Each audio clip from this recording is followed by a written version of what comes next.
Salve Timão, eu sou o Duca Reis e o Corinthians treinou hoje à tarde no centro de treinamento do Fortaleza, se preparando para a partida da próxima quarta-feira contra o Ceará, e o lateral esquerdo Danilo Avelar não treinou e segue como dúvida para o jogo da próxima quarta. A situação do Corinthians no campeonato é a seguinte: faltando 2 rodadas para terminar o Brasileirão, o Corinthians precisa vencer as 2 partidas para sonhar com uma vaga na fase de grupos da Libertadores. Só que a situação é bastante complicada, porque o São Paulo só pode fazer nessas 2 partidas no máximo 1 pontinho, enquanto que o Internacional precisa fazer no máximo 4 pontos. Então, a situação do Corinthians é essa: muito difícil se classificar diretamente para a Libertadores, para a fase de grupos. No entanto, para se classificar para a pré-Libertadores, a situação do Corinthians é muito mais cômoda. Basta 3 pontos nessas 2 partidas que o Corinthians se classificará sem depender de nenhum dos resultados.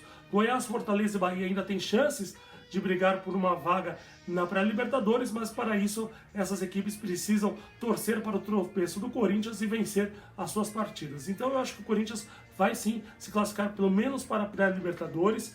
Na partida de ontem, eu acho que o Corinthians jogou de igual para igual com o Atlético Mineiro. Tá certo que a torcida está chateada por mais uma derrota, mas nessas 6 partidas que o Coelho treinou o Corinthians, com 2 vitórias, 2 empates e 2 derrotas, exceto o segundo tempo contra o Palmeiras, todos os outros tempos de jogo, acho que o Corinthians jogou de igual para igual com seus adversários. Então acho que o Corinthians, se jogar o que jogou ontem contra o Atlético Mineiro, eu acho que o Corinthians consegue sim fazer esses 3 pontos e garante uma vaga na pré-Libertadores. Na derrota de ontem, foram erros bobos. O Corinthians estava bem na partida. No segundo tempo, o Cleison acabou perdendo um gol cara a cara com o goleiro, um gol que não se perde. E depois o Janderson, que vinha bem na partida, tinha feito o gol do Corinthians, acabou fazendo um pênalti infantil. Se não fossem esses lances, acho que o Corinthians poderia ter se sagrado vitorioso na partida de ontem.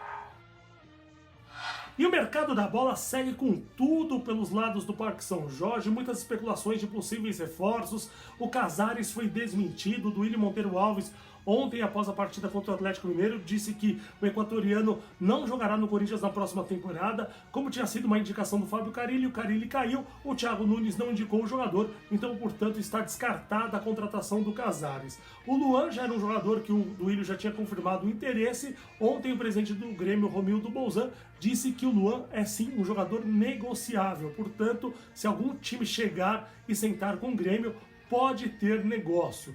Já o lateral esquerdo, Sid Clay, já tem tudo certo com o Corinthians. O problema é que o time dele, o Dinamo de Kiev, pede nada mais, nada menos do que 1 milhão de euros para emprestar o jogador por 1 ano. E nessas bases, o Corinthians não vai pagar 1 milhão de euros pelo empréstimo do jogador. O Corinthians tem ainda a esperança que o Sid Clay consiga um empréstimo gratuito para o Corinthians.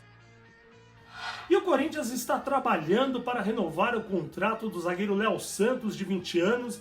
O Léo Santos, que está machucado por conta de uma grave lesão no joelho, só deverá voltar aos gramados no início de 2020. Ele tem contrato com o Corinthians até setembro de 2020, ou seja, se o Corinthians não renovar o contrato com ele, a partir de março do próximo ano, ele poderá assinar um pré-contrato com qualquer equipe. Ou seja, a partir de setembro, ele pode se desligar do Corinthians sem pagar nenhum valor de multa rescisória. Então é importante que o Corinthians renove o contrato do Léo Santos para não perdê-lo de graça. O Léo Santos é um jogador que agrada bastante o técnico Thiago Nunes, por ser um zagueiro veloz, um zagueiro de boa saída de bola, é um zagueiro bastante interessante, de bastante potencial, embora não tenha mostrado até o momento no time principal o mesmo ótimo futebol que apresentou nas categorias de base.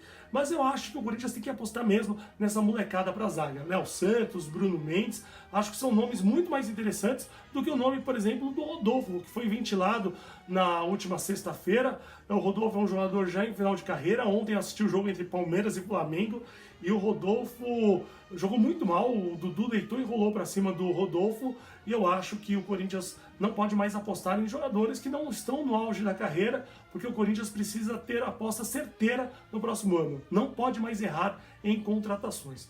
Então por hoje é só. Eu volto amanhã a partir das 19h10 com todas as notícias do dia corintiano.